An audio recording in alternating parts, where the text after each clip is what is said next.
إن الحمد لله نحمده ونستعينه ونستغفره ونعوذ بالله من شرور أنفسنا ومن سيئات أعمالنا من يهده الله فهو المهتد ومن يضلله فلن تجد له وليا مرشدا وأشهد أن لا إله إلا الله وحده لا شريك له وأشهد أن محمدا عبده ورسوله صلى الله عليه وعلى آله وأصحابه ومن اتبعه barcha g'alamlarni yo'qdan bor qilib, bizni o'zining ko'pmagina sanasaq da sanab bitira olmaslik hurmatlarida, keng ne'matlarida yashatuvchi Robbimiz Alloh subhanahu va taolaga ming shukrlarimiz, maqtov va ulug'lovlarimiz bo'lsin. Yerlarga da, ko'klarga da Alloh taolaning rahmati bo'lib kelgan, bizning ishim, bizni tug'dirib o'stirgan ati-anilarimizdan da, o'zimiz yaratib o'stira turgan bola aniqlarimizdan da, o'zimizdan da suyukliroq ham qadrliroq bo'lgan Allohning elchisine ko'ngil turlarimizdan chiqqan duolarimiz Alloh taolaning salami ham salavati bo'lsin. Aziz qardoshlarım, eng ilk o'zimni, ondan sizni taqvolikqa chaqiram. Alloh taolaning amrlarini o'tagiz. Allohning haramlaridan yiroq bo'ling'iz. Allah Teala Kur'an-ı Kerim'de aytdı: "Ya eyyuhellezine amenuttakullaha hakka tuqatih ve la temutunna illa ve entum muslimun."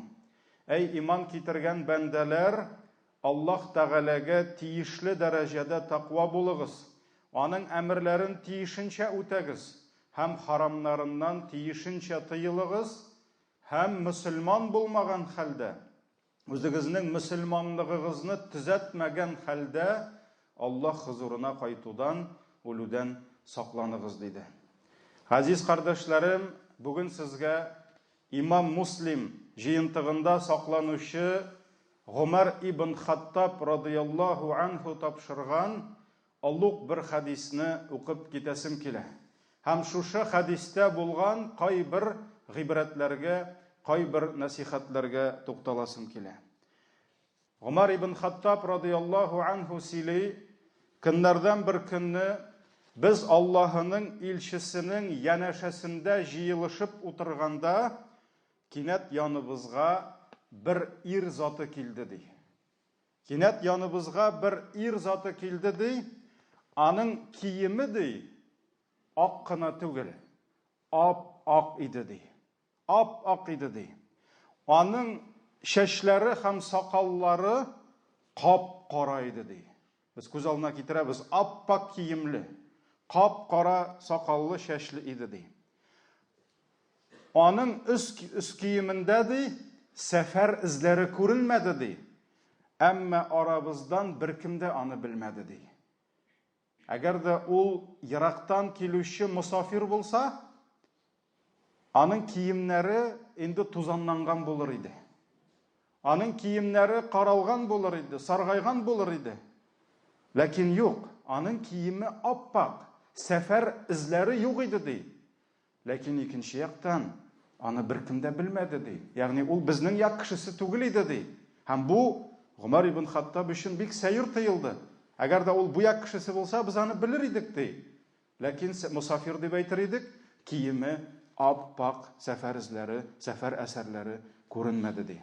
Şu vaqt bu kishi suyukli payg'ambarimizning qarshina kelib o'tirdi, ham o'zining tizlanib o'tirdi, ham o'zining tizlarin aning tizlarine tiradi deydi. Payg'ambarimizning tizlarine tiradi deydi, qo'llarin ise o'zining oyoqlarına qo'ydi deydi. Ham ya Muhammad, menga islom turunda siylali, xabar berali deb aytdi deydi. Shundan so'ng suyukli payg'ambarimiz sallallohu alayhi va sallam ona islomning 5 bag'anasini siylaydi. Shahadat kalimasi, namoz, mana biz bilgan islomning 5 bag'anasini siylaydi. Shu vaqt aligina so'rov bergan kishi payg'ambarimizning javobini tingladi da, sen durust aytding dedi. O'zi so'rov berdi, ondan senin cevabın dürüst oldu deydi. Ham Umar radıyallahu anhu ayta, biz Гаҗәпләнеп калдык ди, чөнки үзе сорау бирде ди, пәйгамбәргә. Пәйгамбәр җавап биргәч, пәйгамбәргә нәрсә? Син Мөхәммәд дөрес әйттең дип әйтте ди. Шуннан соң ул кеше миңа иман турында хәбәр бир әле ди. Иман турында сөйлә дип әйтте. Пәйгамбәрбез саллаллаһу алейхи ва саллям аңа иманның 6 баганасын санап чыга. Аллаһка иман китерү, фәрештәләренә, китапларына дип без белгән иманның 6 баганасын санап чыга. Моны тыңлап торганнан соң теге кеше яна син дөрес әйттең дип әйтә. Син дөрес әйттең ди.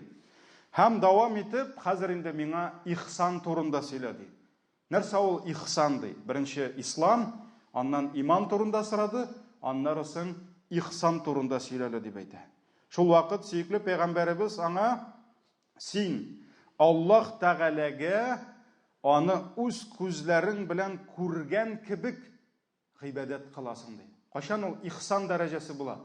Кашан син Раббыңа гыйбадәт кыласың, аны үз күзләрең белән күргән кебек, һәм син аны күрмәсәң дә, чөнки бу дөньяда Пәйгамбәрбез саллаллаһу алейхи ва саллям Даджал турында безгә сөйләгәндә, чөнки Даджал килеп, мин сезнең бөек Раббыгыз дип әйтәчәк. Һәм бөтен кеше аны күрәчәк, аның йөзен, аның ширегән күзен, аның бөдрә чәчләрен, аның кызгылт тәнен, аның кәкре аякларын, бөтенесе күрәчәк. Һәм Пәйгамбәр саллаллаһу алейхи ва саллям әйтә, бу дөньяда үлгәнче берегез дә Раббыгызны күрмәячәк ди. Шуңа күрә Раббыбызны күрү бу дөньяда берәүгә дә насип түгел. Ләкин иншалла җәннәт бакчаларында Аллаһының иң бөек бүләкләре булып тора безгә аның дидар шарифын күрү. Шуңа күрә Пәйгамбәрбез алейхиссалату вассалам ихсан нәрсә диде? Аллаһы Тәгаләне күргән кебек аңа гыйбадәт кылу, гәрчә син аны күрмәсәң дә, ул сине күреп тора диде.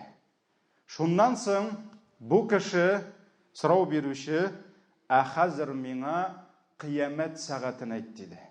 Кыямәт сәгате кашан була? Шуның турында сөйлә диде. Пәйгамбәрбез саллаллаһу алейхи ва саллям сораучы сораучыдан артыгын белми диде. Сораучы кем? Пәйгамбәрбез Мөхәммәд. Сораучы теге ир кеше. Ягъни нәрсә диде? Моны син дә белмисең, мин дә белмим диде. Сораучы сораучыдан артыгын белми диде. Шуннан соң бу кеше дәвам итеп әйтте: "Алайса миңа аның галәмәтләре хакында сөйлә. Кыямәтнең кашан икәнен белмәсәк тә, аның галәмәтләре бар. Кыямәт көне алдыннан була торган хәлләр бар." Пәйгамбәрбез саллаллаһу алейхи ва саллям әйтте: "Кыл ана үзенең хуҗасын тудырыр ди, дөньяга тудырыр. Ялан тәпиле, ялангач һәм фәкыйр булган сарык көтүчеләре үзара биек биналарда узышырлар ди." Соңыннан бу кеше торып китә һәм бираздан Пәйгамбәрбез саллаллаһу алейхи ва саллям сорау бирә: "Гомәр, син бу сорау бирүче кешене беләсеңме?" ди. Икенче бер риваятта килә: "Беләсезме, бу кем булды?" ди. Шуннан соң сахабалар Аллаһ һәм илчесе хәерлерәк белә, күбрәк белә диделәр. Һәм Пәйгамбәрбез саллаллаһу алейхи ва саллям әйтте: "Бу Җабраил фәрештә, ягъни шушы ир кыяфәтендә килеп, сезгә динегезне өйрәтергә килде" ди. Сезгә динегезне өйрәтергә килде дип әйтә. Менә бу хадис, газиз кардәшләрем, Җабраил хадисе дип әйтәләр. Аллаһның хикмәте белән Аллаһ Тәгаләнең иң хөрмәтле фәрештәсе, чөнки Аллаһ Тәгалә Җабраилне сайлады пәйгамбәрләр белән ике арада вахийны китерү өчен. Аллаһның китапларын иңдерү өчен. Һәм менә шушы иң хөрмәтле фәрештәсе иң хөрмәтле пәйгамбәренә остаз булып килде һәм дәрес бирде. Һәм Гумар ибн Хаттаб тапшырган шушы риваятта аларның каршында утырды иң хөрмәтле остаз белән иң хөрмәтле шәкерт. Хәтта асылда шәкертнең дәрәҗәсе остазыныкыннан да зур иде. Чөнки Пәйгамбәрбез Мөхәммәд Аллаһның иң бөек мәхлугы, ул фәрештәләрдән дә өстен булды. Һәм иң абруйлы, иң дәрәҗәле мугаллимнән иң абруйлы шәкерт сабак алды. Һәм менә шушы мубарак дәрестә әлбәттә безнең өчендә гыйбрәтләр бар иде. Чөнки сөйкле Пәйгамбәрбез нәрсә диде? "Миңа дәрес бирергә килде" дидеме? Сезгә динегезне өйрәтергә килде ди. Чөнки остаз сорау бирде, шәкерт җавап бирде. Әйтәләр бит татарда, кызым, киленем сиңа әйтәм, яки кызым сиңа әйтәм, киленем синдә ишет дип. Асылда менә бу диалог Пәйгамбәребез белән Җәбраил арасында, аны сахабалар ишетергә тиеш. Һәм ул безгә бу гыйлемнәр ирешергә тиеш булды. Һәм менә монда җәмәгать мугаллим белән шәкертнең кайбер әдәпләренә тукталып китәсем килә. Иң беренче, Гомар ибн Хаттабны гаҗәпләндергән нәрсә аның төс кыяфәте иде. Ул әйтә, аның киеме ак иде ди. Ягъни ул чиста, саф кием белән килде. Аның кыяфәте матур иде. Һәм әлбәттә җәмәгать остазның үз-үзен тотышы, остазның төс кыяфәте сахабаларның күңелләренә кирип калды. Аның аяк киеме, аның киеме ап-ак иде. Әгәр дә кеше алдында киемнәре кирләнеп, исләнеп, саргайып, каралып беткән, чәче башы тузган, сакаллары тузган, шайтан кебек бер адәм килеп басса, әлбәттә аның гыйлемен мөкиббән китеп тыңлап утырмаслар иде. Хәтта Пәйгамбәребез саллаллаһу алейһи ва саллям шушылай мәчеттә насихат биргәндә бер сахаба кирде. Чәче тузган, сакаллары тузган, Пәйгамбәр саллаллаһу алейһи ва саллям аңа булып торып карады да, барды, чыкты, әйтмәде, аны хурлыкка калдырмады. Син тор әле, нигә чәчеңне тарамадың? Нигә сакалыңны тарамадың дип Пәйгамбәр саллаллаһу алейһи ва саллям бер кайчан да алай кешене кимсетмәде. Ул нәрсә эшләде? Кулы белән генә барды, чыгып тарап керәле ди. Тарап керәле ди. Тегесе тиз генә чыгып, тәртипкә. Бу 7нче гасыр җәмәгать. 7нче гасыр бу. Гарәп ярымы туравы, кимдер анда әйтергә може, дикарлар дип. Нинди астагфирулла. Булар иң хәерле буын булдылар. Әдәптә, тәрбиядә. Барды чыгып, төзәтеп кер бөтен җиреңне ди. Тегесе тиз генә чыгып, сакалларын тарап, тәртипләп керде дә, Пәйгамбәр саллаллаһу алейһи ва саллям, менә бит ничек матур ди, шайтан кебек йөргәнчә ди. Шуңа күрә әлбәттә остазның төс кыяфәте бигрәк тә бүген хәзерге заманда кешеләр күп вакытта кешенең тышкы кыяфәтен карыйлар. Алар тышкы кыяфәткә игътибар итәләр. Һәм әгәр дә бүген син каядыр килеп, чәчең башың тузган, сакалың тузган, киемнәрең пычранып беткән, син бүген Аллаһ сүзе сөйләргә уйласаң, әлбәттә алар синең кыяфәтеңә караячаклар. Алар әлбәттә синең кыяфәтеңә караячаклар. Шуңа күрә мөселман кешесе ул чиста булырга тиеш. Мөселман кешесе матур итеп киенергә тиеш. Һәм аның киеме, әгәр дә шәригать кысалары бозылмаса, ул шул халыкның киеменә туры килергә тиеш. Ул инопланетянин кебек җөргә тиеш түгел. Юк. Пәйгамбәр саллаллаһу алейһи ва саллям шөһрәт киемен кигән кеше өстенә кыямәттә хурлык киемен киер диде. Шуңа күрә галимнәребез, нәрсәсен ул шөһрәт киеме дигәч, синең киемеңә карап бөтенесе бармак белән төртеп күрсәтсә, менә бу шөһрәт киеме булыр диде. Шуңа күрә шөһрәт киеме киергә кирәкми. Синең җәмгыятьтә кешеләр нәрсә кисәләр, тырышырга кирәк шуны киергә. Ләкин ул синең чиста, саф һәм шәригать кысаларын бозырга тиеш түгел. Һәм чыннан да менә монда да ул үзенең кыяфәте белән шулай күрсәтте. Хәтта бер Сауд Гарәбстанында ул мәшһүр инде бер дәгъватчы, бер гыйлем әһле, аны чакыралар Европага чакыралар һәм вагаз насихат бирергә. Һәм ул үзенең Сауд Гарәбстанында кигән киемнәрен салып, галстуктагы костюм кия, һәм шулай чыгып китә.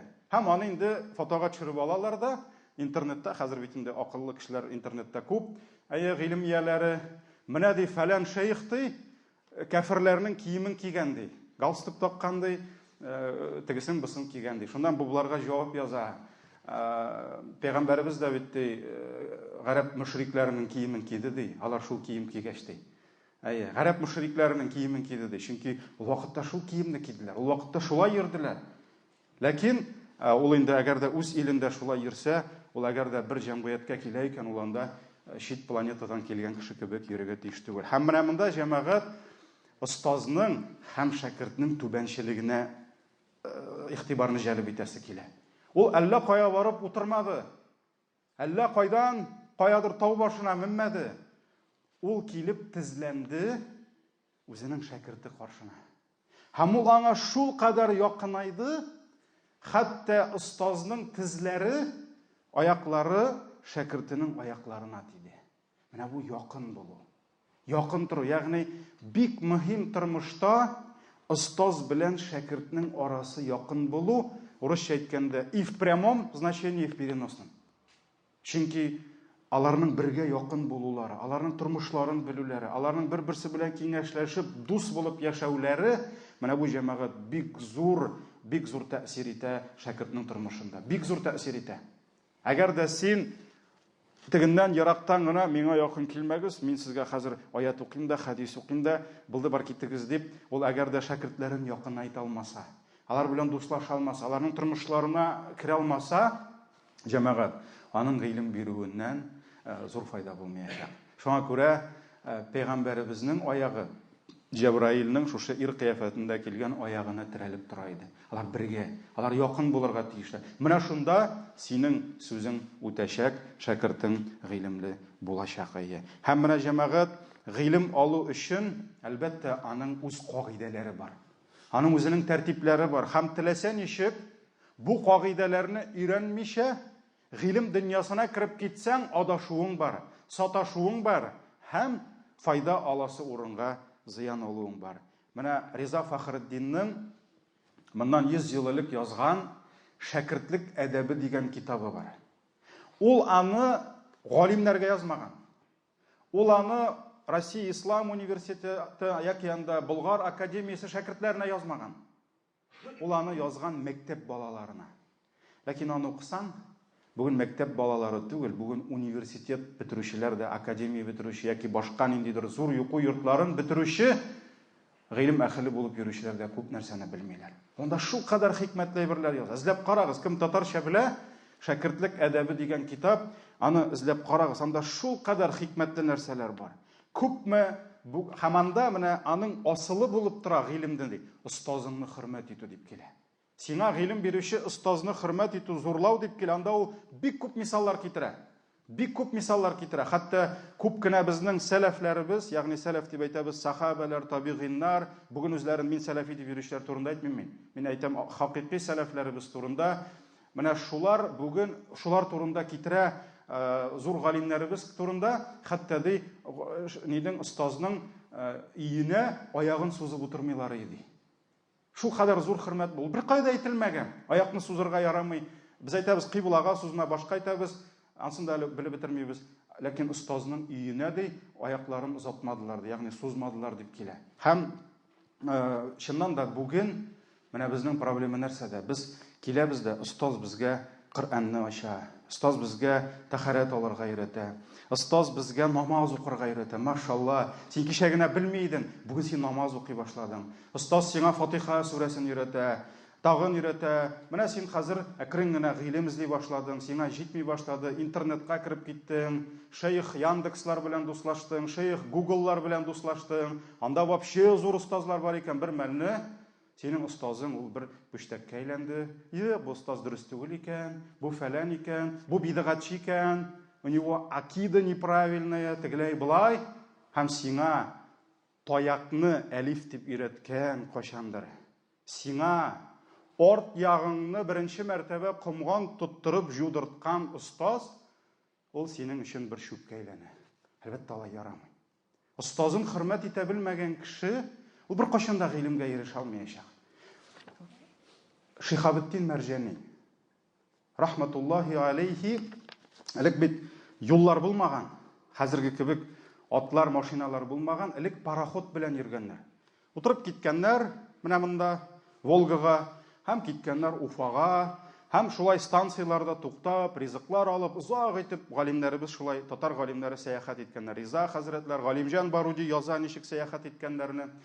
Шулай торып Уфага барганда Шихабетдин Мәрҗани хәзрәтләре килеп туктый бер станциягә, һәм ул станциядә бер хәзрәт утыра.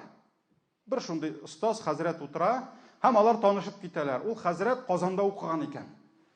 Ул хәзерге бер район баранда Уфада, нидә Башкирияда, шул районнан икән бу. Шул районнан, һәм аның районнары да язылган. Шуннан соң Мәрҗани хәзрәтләре сораштыра башлый. Ничә шәкертең бар ди? Ничә баланы укытасың ди? Шуннан бу әйтә: "Юк, хәзрәт, мин инде җыя алмадым шәкертләрди. Балалар килмиләр, ул авыл динсез инде", ди. Шулай торып, бу хәзрәт зарлана башлый. Моның эше бармый, моның гыйлеме таратмый икән бу. Ярар, Мәрҗани хәзрәтләре сабыр гына тыңлый да: "Ярар, син бит инде Казанда укыдың, әйе", ди. "Остазларыңның хәлләре ничексең", ди. "Барып, остазыңның хәлләрен белгәнең бармы", ди. Ул әйтә: "Юк инде, юк, минем ди вакытым да юк, хәзрәт, ди, анда йөрергә, ди, мөмкинлегем дә юк", ди. "Белмим остазлар ничектер", ди. "Белмим хәлләрен", ди.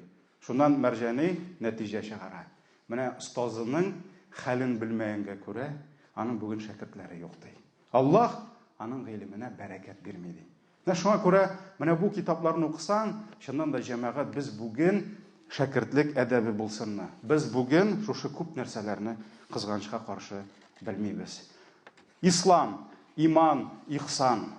Әлбәттә, җәмәгать, ихсан сүзе ул изгелек, садака дип кулланылса да, иман мәсьәләсендә ул пәйгамбәребез әйткән бөек дәрәҗәгә кайта. Аллаһы Тәгаләгә аны күргән кебек кеше гыйбадәт кылырга тиеш. Һәм Аллаһның күреп торуын, аның якын булуын, Аллаһының сине кайгыртуы белән, Аллаһының көч-куәте белән, рәхим шәфкате белән сиңа якын булуын, сине күрүен, сине ишетеп торуын син тыйып белеп яшәргә тиеш.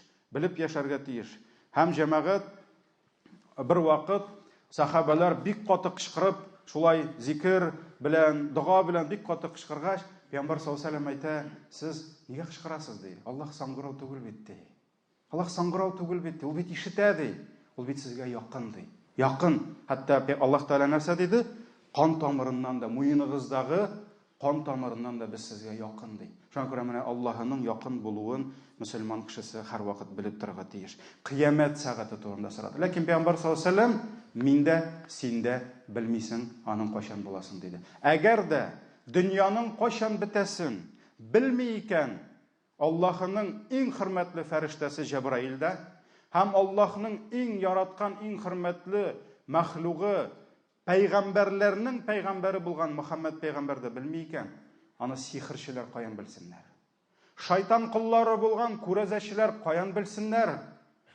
Кыямәтнең кайчан киләсен, ничәнче елда киләсен? Шуңа күрә аны Аллаһ кына белә. Галәмәтләренә килгәндә, аның галәмәтләре бар, аның турында зур китаплар бар. Пәйгамбәр саллаллаһу алейһи ва сәлләм әйтте: "Ата-ананың кол ана баласы хуҗасын тудырыр", диде. Монда инде сүз бара ата-ана баласына хуҗа була алмау, ягъни баласының кулы булу турында да. Чөнки күп вакытта бүген балаларыбыз безне биетә. Әйе, теге шамый аңа, бу шамый, шуларның күзенә карап нишәргә белмичә йөрибез. Шулай ук кылдан туган хәерче, ул җитәкче булыр, түрә булыр, халык белән идара итер дигәне дә бар. Инде ялан тәпиле, ялангач булган сарык көтүчеләре җыелышып үзара биек биналарда узышырлар дигән. Монда әлбәттә беренче чиратта гарәпләргә кагыла, чөнки алар ялан тәпи һәм сарык көтүче бәдәвиләр, һәм алар да әлбәттә бүген Мәккәдә 650 метрлысын төзеп куйдылар, Дубайда анда 1 километрга җиткерәбез диделәр. Әр-Рият әйтә: "Без шуны хәбәр салабыз", ди. Ягъни ялан тәпиле, әле 30 ел элек, 40 ел элек. Ялан тәпиле, ялангач сарык көтүчеләре үзара биек биналарда узышырлар, ди. Бу инде кыямәтнең бер галәмәте булып тора. Шуңа күрә җәмәгать, әлбәттә бу хадис, монда бик күп гыйбрәтләр бар, ләкин без инде ул гыйбрәтләрнең бөтенесенә дә туктала алмыйбыз. Аллаһ субханаһу ва тәгалә безгә шушы һәм башка хадисләрдән гыйбрәт алып, Аллаһының ризалыгында яшәргә насип итсен. Баракаллаһу лана ва лакум фил Qur'анил азим ва нафa'ана бил аяти вад дикрил хаким иннаху хувал гафурур рахим.